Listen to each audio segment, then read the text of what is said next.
नीरज जी बैठे हैं, नीरज आनंद जी, जो इंडस्ट्री सेल के कन्वीनर हैं, और इनके साथ उनके को कन्वीनर साहिबान प्रोफेसर मोतरा साहब यहाँ बैठे हैं।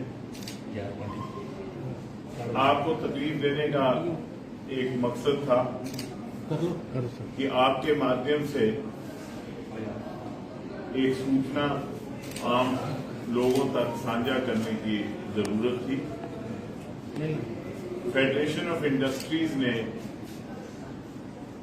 पार्टी के साथ राब्ता किया और प्रदेश अध्यक्ष जी के रविंद्र रैना जी ने हमें इस मामले को सरकार के साथ उठाने का दायित्व दिया।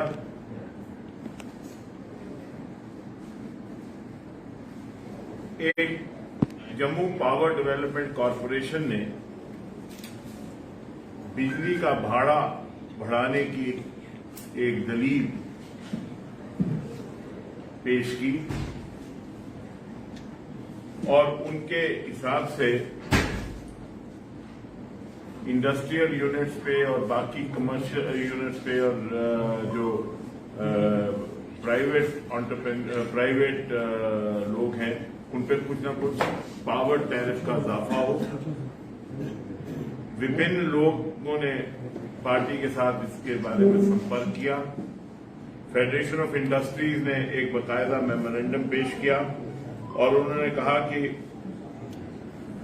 हाल ही में अक्टूबर 22 में इंडस्ट्रियल पावर में जो है 25 से 38% का इजाफा हुआ है और उनका ये कहना था कि हमारा जो पावर टैरिफ है वो पंजाब के से थोड़ा ही कम है और हिमाचल से ज्यादा है, और अगर एक और पावर टैरिफ की हाइक हो जाती है तो उससे यहां की इंडस्ट्री को नुकसान होगा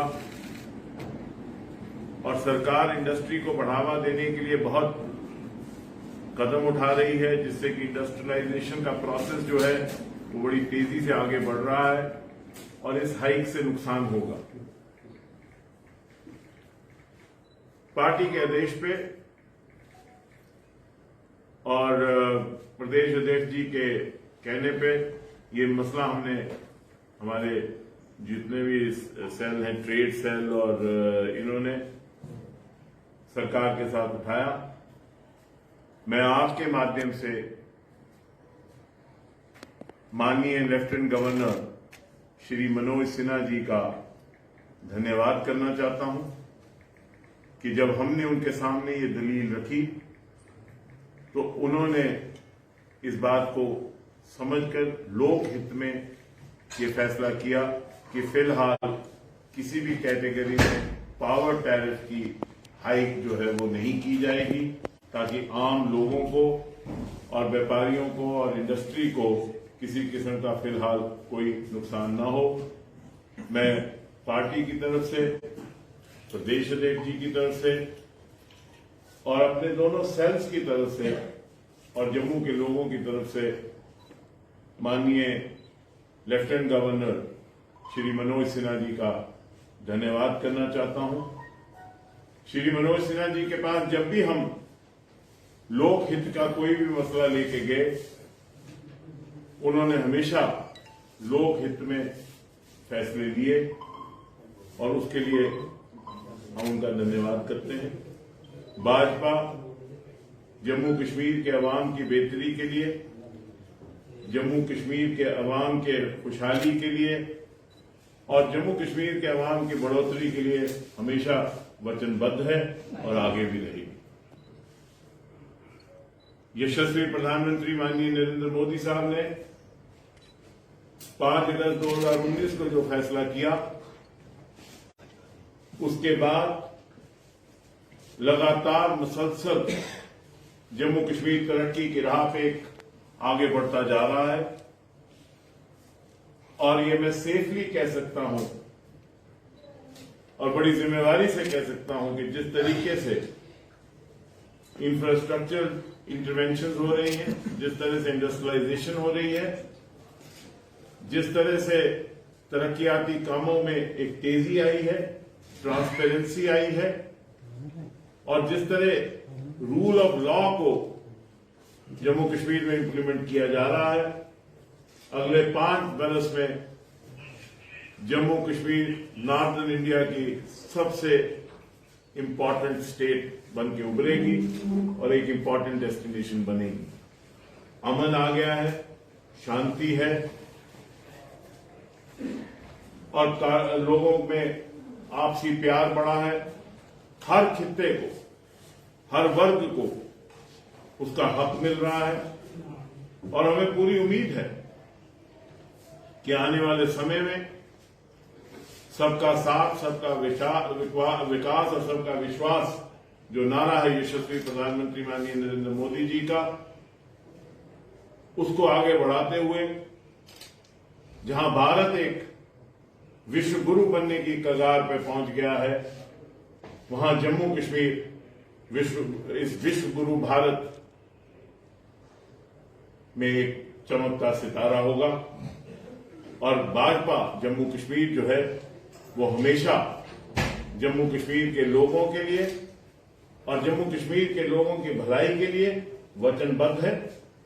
जब भी कोई मसला जम्मू कश्मीर का आवाम का आया है, जम्मू कश्मीर भाजपा ने उसमें आगे होकर लीडरशिप रोल दिया है, और आगे भी जितने भी मसले होंगे उनके हल के लिए जम्मू कश्मीर भाजपा जो है हमेशा कोशा रहेगी। आपने ये कहा कि खुशहाली आई है, अमन आया है, प्यार आया है, बहुत सारी चीजें हुई, लेकिन चुनाव क्यों नहीं हो रहे हैं? ये सारे सवाल न सिर्फ पॉलिटिकल पार्टी पूछ रही हैं, लोग भी पूछ रहे हैं। अगर आप ये कह रहे हैं कि रेस्टोरेशन ऑफ पीस हो रहा है, सब कुछ हो रहा है, तो इस हालात में तो इलेक्शन करवानी चाहिए थी। समीर जी, जहां तक इलेक्शन का सवाल है, वो इलेक्शन कमीशन ऑफ इंडिया ने फैसला करना है कि कब इलेक्शन होगी और की जाएगी। उसमें मैं कोई ना तो तबसरा कर सकता हूं, ना मैं। जहां तक भाजपा का सवाल है, भाजपा कल भी इलेक्शन के लिए तैयार थी, भाजपा आज भी इलेक्शन के लिए तैयार है, और भाजपा कल भी इलेक्शन के लिए तैयार होगी।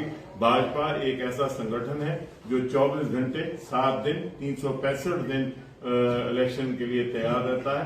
किसी भी इलेक्शन के लिए भाजपा हमेशा तैयार है। और मैं आपको ये भी बड़े वसूख से कह दूं कि वो जो पॉलिटिकल पंडित्स अपनी कमेंट्री कर रहे हैं कि क्या होगा क्या नहीं होगा, जब भी इलेक्शन होगी आप देखेंगे भाजपा जो है बड़े बहुमत के साथ जम्मू कश्मीर में आएगी, क्योंकि लोगों के हित के लिए जिस किस्म के इकदाम उठाए गए हैं उससे जमीनी सतह पे एक बदलाव आया। लेकिन वो तो कहते हैं कि भाजपा क्योंकि उनको हार का डर है, इसलिए वो इसको टाल रहे हैं, इसलिए चुनाव में सामने नहीं आ रहे, चुनाव नहीं करवा रहे हैं। वो तो कहेंगे कि भाजपा है ही नहीं, तो फिर आप मान लेंगे। वो कौन जिनका अपना अस्तित्व खत्म हो चुका है? वो कौन जो यहाँ 30-32 साल वो देखते रहे बदहाली और बदअमनी का आलम जो जम्मू कश्मीर में हुआ, जिसके लिए जिम्मेवार है? वो कौन? वो कांग्रेस जो, अगर मैं समझता हूं कि अगर जमहूरियत का कत्ल जम्मू कश्मीर में किसी ने किया, और अगर जम्मू कश्मीर के जो हालात आज बने, अगर उसकी कोई जिम्मेवार है तो सिंगुलरली कांग्रेस है। अब इसमें मैं जाऊंगा तो बड़ी लंबी बात है। राणा जी, एक बड़ा इंपॉर्टेंट सवाल आपसे पूछना चाहूंगा। जिस तरह आपने कहा कि जितनी बार भी भाजपा एलजी मनोज सिन्हा के पास गई है, उन्होंने आपकी बात को आगे रखते हुए आपके फैसले की कदर की और उनको माना। लेकिन जहां पर प्रॉपर्टी टैक्स की बात की जाए, भाजपा के अध्यक्ष ने ये कहा कि हम प्रॉपर्टी टैक्स के सरदार जी, मैंने पूरा क्वेश्चन कंप्लीट हो गया, सब क्वेश्चन लंबा है, थोड़ा सा लंबा क्वेश्चन पूछ लेने दीजिए। आप प्रॉपर्टी टैक्स को लेकर भी आपने एक बयान दिया था कि जब तक मैं हूं तब तक प्रॉपर्टी टैक्स, आपने एक सभा में ये चीज बोली थी कि 150 किलो की जब तक ये जमीन है तब तक। और दूसरी बात सर, आपने ऑल रिजर्व कैटेगरी के एम्प्लॉयज जब आपके पास यहाँ आए थे, तब भी आपने ये बयान दिया था कि हम उनकी ट्रांसफर पॉलिसी ला के रहेंगे, अगर नहीं ला सके तो सियासत छोड़ देंगे। पहले सरदार जी नाम क्या था? Harmeet Singh. KD sir JNK news बस। JNK न्यूज बस। पहले तो आपके सवाल में 2 त्रुटियां, वो मैं ठीक करूं, फिर मैं जवाब दूं। जी। एक तो मैंने प्रॉपर्टी टैक्स पे कभी ये नहीं कहा कि 150 किलो की लाश।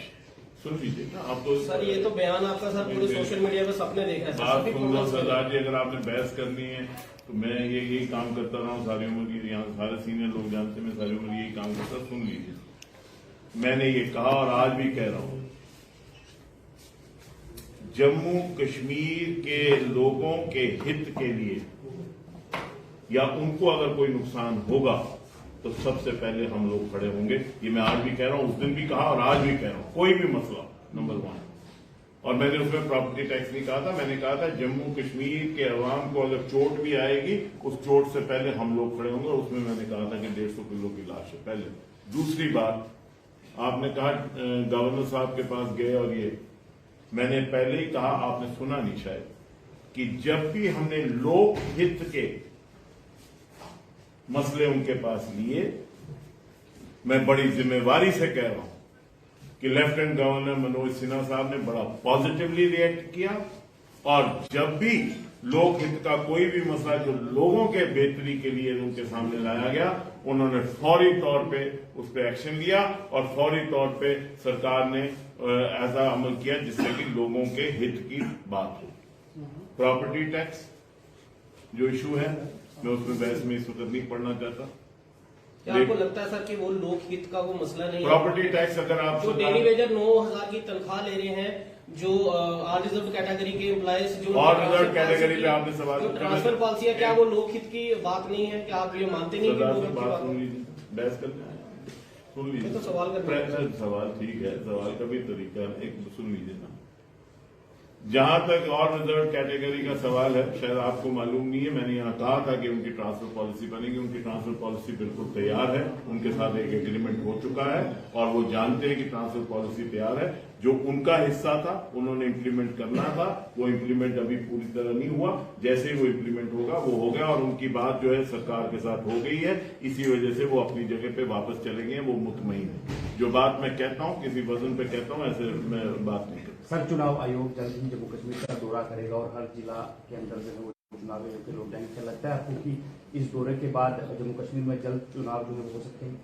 देखिए, चुनाव आयोग जो है वो एक ऑटोनमस इंडिपेंडेंट बॉडी है। वो आ रहे हैं, वो जायजा लेने आ रहे हैं। वो फैसला कब इलेक्शन होगी, ये फैसला हमारा फैसला नहीं है। ये फैसला जो है ये किसी पॉलिटिकल जमात ने नहीं करना है। ये फैसला जो है इलेक्शन कमीशन ऑफ इंडिया ने करना है। जिस वक्त भी वो ऐलान करेंगे हम लोग इलेक्शन के लिए तैयार हैं। शुक्रिया।